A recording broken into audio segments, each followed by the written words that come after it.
బ్రా వేసుకోవడానికి మన బ్రెస్ట్ సైజ్‌కి సంబంధం ఉందా అసలు? ఎలాంటి బ్రా వేసుకుంటే ఎలాంటి బ్రెస్ట్ సైజ్ డెవలప్ అవుతుంది? అసలు మనం యేసుకునే బ్రా కరెక్టా? కాదా? ఇవాల్టి వీడియోలో చూద్దాం. నేను doctor Deepti, consultant plastic surgeon, eternal aesthetics. చాలా మంది అమ్మాయిలు అసలు ఎలాంటి బ్రా పిక్ చేయాలి? ఏ బ్రా వేసుకుంటే వాళ్ళ బ్రెస్ట్ సైజ్ ఎలాంటి షేప్‌లో ఉంటుందని ఎన్నో డౌట్స్ ఉంటాయి. అయితే వాళ్ళకి కరెక్ట్‌గా ఎవరైనా గైడ్ చేసేవాళ్ళు లేకనో, ఇంటర్నెట్‌లో చూసే రకరకాల వీడియోస్ మూలానో వాళ్ళు ఏదో ఒకటి కొనుక్కొని వేసుకోవడం జరుగుతూ ఉంటుంది. అసలు బ్రెస్ట్ సైజ్‌కి, బ్రాకి ఏమైనా రిలేషన్ ఉందా అంటే నిజం చెప్పాలి అంటే బ్రెస్ట్ సైజ్ అనేది బ్రా మీద డిపెండ్ అవ్వదు. బ్రెస్ట్ సైజ్ అనేది జెనెటిక్ ఫ్యాక్టర్స్ మూలాన, వాళ్ళు తీసుకునే ఆహారం, ఫుడ్ మూలాన, హార్మోనల్ చేంజెస్ మూలాన ఆర్ ఇంకేమన్నా హెల్త్ కండిషన్స్ ఉన్నా కూడా ఒక్కొక్కసారి ఆర్ ఏమన్నా యాక్సిడెంట్స్, ట్రామా ఇట్లాంటివేమన్నా చైల్డ్‌హుడ్ టైమ్‌లో జరిగితే కూడా బ్రెస్ట్ సైజ్ మారొచ్చు. ఇవి మెయిన్ ఫ్యాక్టర్స్.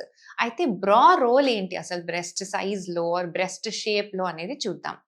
చిన్నప్పటి నుంచి టీనేజ్ ఏజెస్‌లో అంటే ఎర్లీ ఏజెస్‌లో గనక బ్రెస్ట్ అప్పుడే పెరుగుతున్న టైంలో చాలా జాగ్రత్తగా ఉండాలి పేరెంట్స్. స్పెషల్లీ తల్లులు ఆ టైంలో టెన్షన్ పడి అవి ఇవి వేసేసి వాళ్ళకి బ్యాండ్ ఉన్న బ్రా వేసేసి ఇలా చేస్తూ ఉంటారు. ఆ టైంలో వాళ్ళకి కావాల్సిందేంటంటే జస్ట్ ఆ బ్రెస్ట్ బడ్ ఏదైతే గ్రో అవుతుందో అది బయటికి ఎక్కువగా కనిపించకుండా కొంచెం కన్సీల్‌మెంట్ కోసం చాలా లైట్ ఎలాస్టిక్ ఉన్న బ్రా వేసుకోవాలి. వీళ్ళు ఆ టైంలో ఓవర్‌గా టైట్‌గా ఉన్నవి కానీ, ఎక్కువ ప్రెషర్ ఉండేటివి కానీ బ్రెస్ట్ మీద పడేలాగా చూడకూడదు. ఈ ఎక్కువ ప్రెషర్ ఉన్న బ్రా వేసుకోవడం మూలాన ఒక్కొక్కసారి అక్కడ ఫ్యాట్ గ్రోత్ గానీ, గ్లాండ్ గ్రోత్ గానీ రిస్ట్రిక్షన్ అయ్యే ఛాన్సెస్ ఉంటుంది. సో, ఎంత ఎలాస్టిక్ లైట్ ప్రెషర్‌తోని అనవసరంగా నిప్పులనేది కనిపించకుండా బయటికి ఉండడానికి మాత్రం హెల్ప్ అయ్యేలాగా పిల్లలకి కంఫర్టబుల్‌గా ఉండేలాగా మాత్రమే వేసేటట్టుగా చూడండి. 15, 16 ఏళ్ళొచ్చేసరికి 15, 17 ఇయర్స్ ఆ టైం కల్లా వాళ్ళకి బ్రెస్ట్ ఒక గుడ్ కన్సిడరబుల్ గ్రోత్ వచ్చేస్తుంది. అప్పుడు మనం ఇవ్వాల్సిందేంటంటే సపోర్ట్. బ్రెస్ట్‌కి ఎప్పుడైనా కూపర్స్ లిగమెంట్స్ అని ఒక సపోర్టివ్ లిగమెంట్స్ ఉంటాయి. బ్రెస్ట్ లోపల. అవి మన బ్రెస్ట్‌ని మన బాడీకి యాంకర్ చేసి పెడతాయన్నమాట.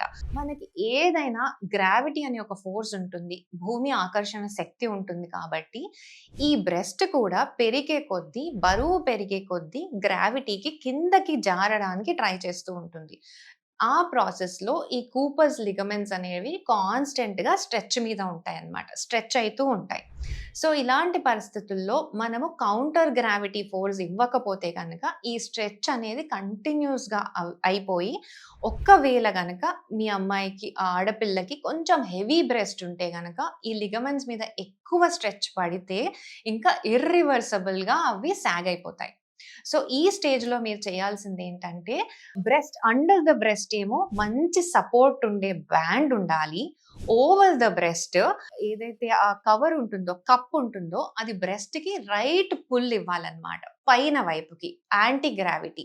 అంటే షోల్డర్ దగ్గర కరెక్ట్ సపోర్ట్ ఉండాలి. ఆ షోల్డర్ దగ్గర సపోర్ట్ కరెక్ట్‌గా ఉండి బ్రెస్ట్‌ని చక్కగా ఇలా పొజిషన్‌లో పెట్టగలిగితే గనక ఈ కూపర్స్ లిగమెంట్ మీద స్ట్రెచ్ పడకుండా వాళ్ళకి ఎక్కువ రోజులు బ్రెస్ట్ సాగ్ అవ్వకుండా, స్ట్రెచ్ అవ్వకుండా హెల్ప్ అవుతుంది. ఈ కేర్ అనేది ఎర్లీ స్టేజెస్ నుంచి తీసుకోవడం చాలా ఇంపార్టెంట్. చాలామంది నేను చూసినంత మటికి బ్యాండ్ ఒక్కటి టైట్‌గా ఉంటే చాలనుకుంటారు. బ్యాండ్ టైట్‌గా ఉంటుంది. కానీ మీరు వేసుకునే కప్ ఏదైతే ఉంటుందో కాటన్ ఫ్యాబ్రికో ఏదో ఉండి అది పుల్ ఎక్కువ ఇవ్వలేని పరిస్థితుల్లో ఉంటుంది. ఇలాంటి పరిస్థితుల్లో మీరు ఎంత టైట్ బ్యాండ్ వేసుకున్నా గానీ బ్రెస్ట్‌కి సపోర్ట్ ఉండదు. సో, మీరు తీసుకునే ఫ్యాబ్రిక్ ఎప్పుడైనా బ్రెస్ట్‌ని సపోర్టివ్‌గా షోల్డర్ వైపుకి పుల్ చేస్తూ కప్‌ని కరెక్ట్‌గా కూర్చోపెట్టగలిగేదయ్యి ఉండాలి. అదే లూజ్ కప్ బ్యాండ్ టైట్ ఉండి లూజ్ కప్ ఉన్నా హెల్ప్ ఉండదు. టైట్ కప్ ఉంటే మళ్ళీ నేను చెప్పినట్టు ఆ ఫ్యాట్ అనేటివి ఎక్కువ గ్రో కాకుండా అన్నెసెసరీ ప్రెషర్ బ్రెస్ట్ మీద పడి బ్రెస్ట్ గ్రోత్‌ని కంప్రెస్ చేసేటట్టు ఉండే ఛాన్సెస్ ఉంటాయి. సో, ఇందులో బీ కేర్‌ఫుల్.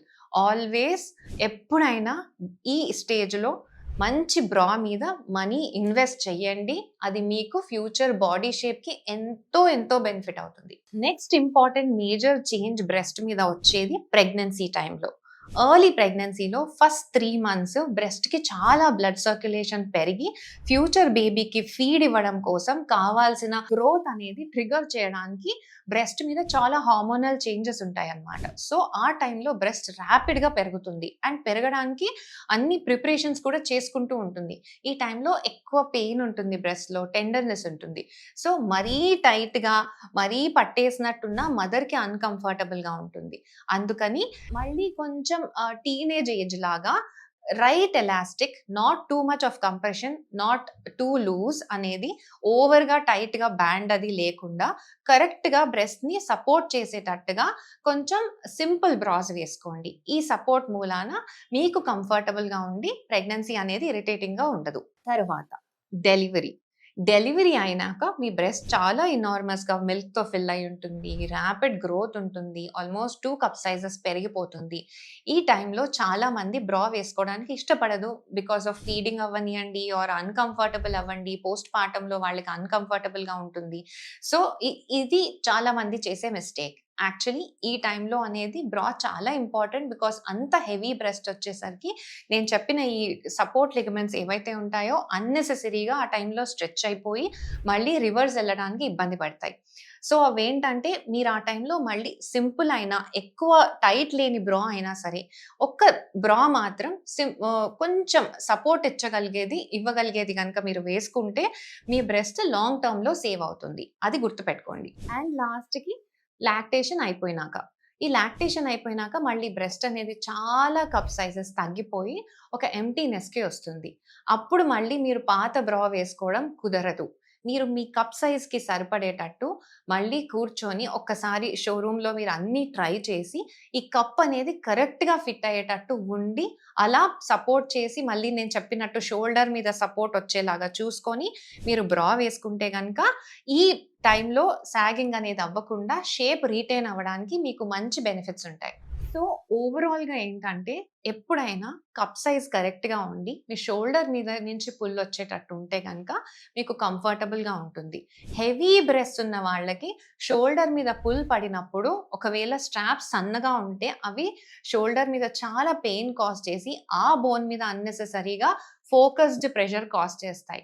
సో, ఈ షోల్డర్ మీద ఏదైతే స్ట్రాప్ వేసుకుంటున్నారో అది హెవీ బ్రెస్ట్ వాళ్ళకి స్పెషల్‌గా అయితే గనక లావ్ స్ట్రాప్ ఉండేలాగా చూసుకోండి. సో దట్ మీకు ఫ్యూచర్‌లో నెక్ పెయిన్స్ అవి రాకుండా, షోల్డర్ పెయిన్స్ అవి రాకుండా హెల్ప్ అవుతుంది.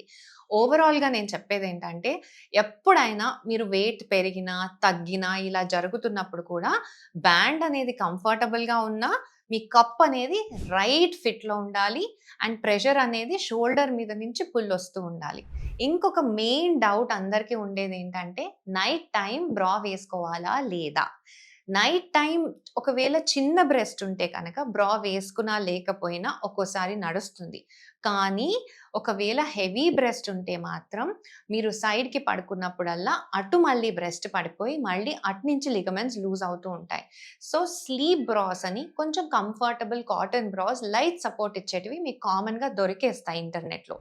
వాటిని వాడుతూ ఉంటే గనక మీకు నిద్రకి ప్రాబ్లమ్ లేకుండా, అన్‌కంఫర్టబుల్ లేకుండా సటిల్‌గా వార్మ్‌గా మీ బ్రెస్ట్‌కి సపోర్ట్ ఇస్తూ ఉంటాయి. ఈ కేర్స్ అన్నీ మీరు జాగ్రత్తగా తీసుకుంటే, మీ బ్రెస్ట్ షేప్‌ని కరెక్ట్‌గా మెయింటైన్ చేస్తూ, ఎక్కువ సాగింగ్ లేకుండా, ఓల్డ్ ఏజ్ వరకు కూడా అందంగా బాడీ షేప్ మెయింటైన్ చేసుకుంటూ వెళ్ళొచ్చు.